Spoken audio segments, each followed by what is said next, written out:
What is up, guys? It's the Sound Alchemist, and today I'm back bringing you 40 facts on the Warhammer 40k universe. Today we are diving in the weapons and war gear of yet another faction of Warhammer 40k. This time it is the Marked for Death Company of the Blood Angels. So the Death Company is basically I guess like a subgroup or a faction of Blood Angels that are basically gonna die. So they're gonna die because of one main reason, and that is a flaw in their gene seed. So basically, when Sanguinius died fighting Horus, at the peak of the Horus heresy, the psychic backlash kind of affected every member of the Blood Angels and then those thereafter. So because of this, they fight with like ferocity of a beast. They basically go crazy and they don't recognize friend from foe. So because of that, they're kind of restrained until they're let loose on the enemy, and then they just go berserk. Think Wolverine when he was in his Weapon X, that kind of storyline. So yeah, and they basically just fight and fight and fight until they die. So because of this, their weapons and their war gear kind of reflect a very brutal atmosphere. They're meant to go in there, do a bunch of damage, and that's it. A lot of times they have weaponry that's like a double-edged sword. So yes, they'll do a lot of damage, but at the same time, it's going to do a lot of damage to the wielder. But it doesn't really matter because they're going to die anyway, so they're kind of expendable. Think of it that way.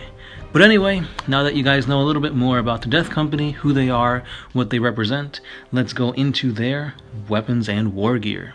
The first weapon we come across is known as Bhau's Vengeance, and this hand flamer unleashes not a mere flame, but instead it's a highly radioactive fluid from beneath Bhau's toxic surface. This fluid is so potent that enemies literally melt away. Not even armor can protect them, since the radiation emitting from this liquid is so deadly, skin and bones will still warp away.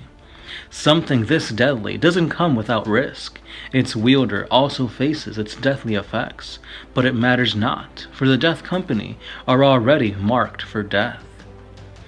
The next one is known as the Blood Shard, and this blood-red gem harbors a potent, powerful energy within it. During battle, this gem fuels the Blood Angel Marines with a burning desire to kill, maim, and bury their enemies with the bodies of other enemies. I almost had you guys there. But legend states that perhaps Sanguinius' very own blood that was spilt during the Battle of Horus lies within this gem. And that's why these Astartes fight harder, because they believe they are in the presence of their Primarch. Next up on the Death Company weapons is Firestorm. Now Firestorm is a master-crafted infernal pistol that some say fires a beam of light that's hotter than the stars. The micro-generators in the barrel harness arcane energies, and all thanks to the greatest and finest Blood Angel artificers. Firing like a lance of fire, this weapon vaporizes armor in mere seconds, while flesh and blood simply evaporate into nothing. One thing that is fact is that whatever is at the receiving end of this weapon will be reduced to a smoldering pile of ash.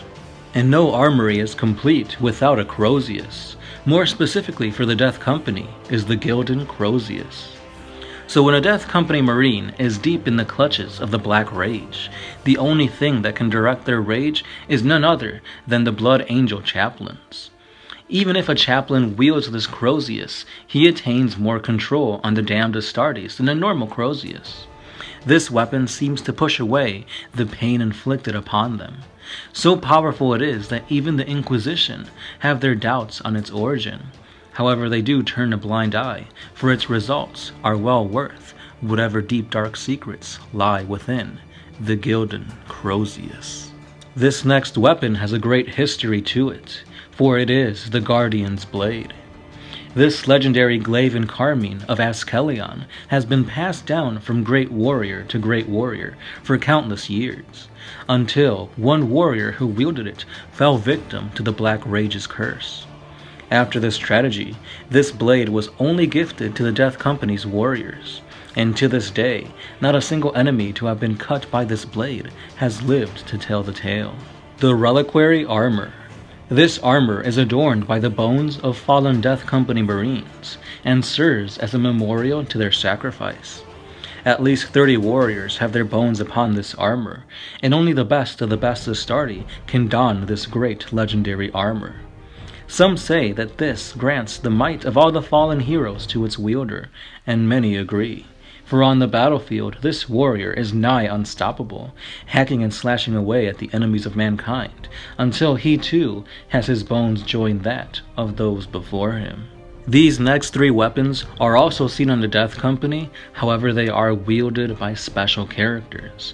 For example, the Blood Song is wielded by Tycho the Lost, and this combi meltagun is so powerful on its own, however it does shine for it has a master marksman behind it.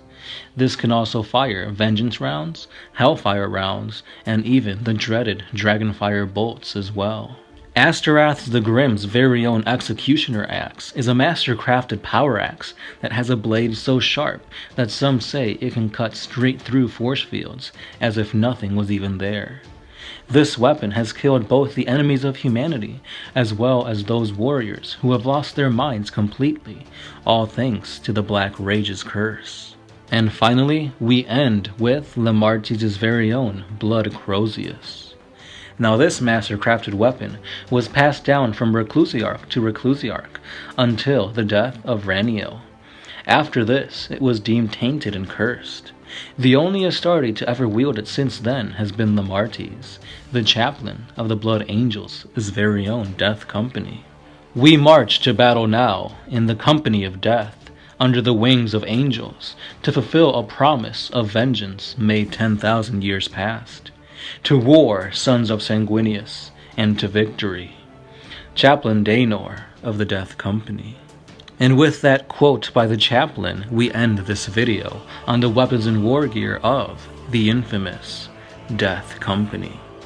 So let me know what was your favorite weapon and which one you would wield if you were ever indicted into the Death Company. Now, in my opinion, the Death Company is pretty awesome. They're basically, they're gonna die, so why not go out with a boom? Now, the Death Company is one unit that I've really wanted to kind of make my own.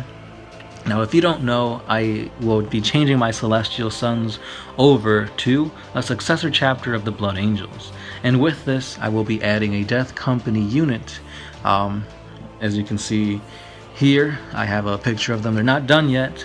They are built and modeled, but they're not painted. So besides these guys, I'm also going to add a Death Company Dreadnought, which will be one of these 2 guys that you see here. Either the Telemon will be used as a Death Company, or the Leviathan when I'm not using it as a beast of the Leviathan. So I really don't like the boxy Dreadnought look, which is why I'm going with these guys here. But anyway, that's neither here nor there. That's a video for another time. Today we're talking about the weapons and war gear of the Blood Angels. More specifically, the Death Company. So that being said, guys, in your games, what weapons would you guys give them? They're very versatile. I mean, if I wanted to, I could literally give them all hammers with jetpacks and have them go in wreck face. However, now with the new 8th edition rules, at least in the index, they won't have a pistol. The Thunder Hammer literally takes up both weapon slots. So they're gonna hit hard with Thunder Hammers, especially if you're running, a squad of 10 or whatever. So that's one option. Another option, which I'm going to try out pretty soon, is going to be Power Swords and Plasma Pistols. So I can still do that high damage with the pistol and get in there with that Power Sword. So maybe that's a better option. Or do you guys just prefer running them, chain swords and pistols? Again, let me know. This would be my first game coming up that I do play with the Death Company. So let me know what tactics, what tips, what loadouts is the best for them, and we'll go from there. Now, another thing, if you guys didn't hear yet, Blood Angels as well as the Dark Angels are the next codex to come out.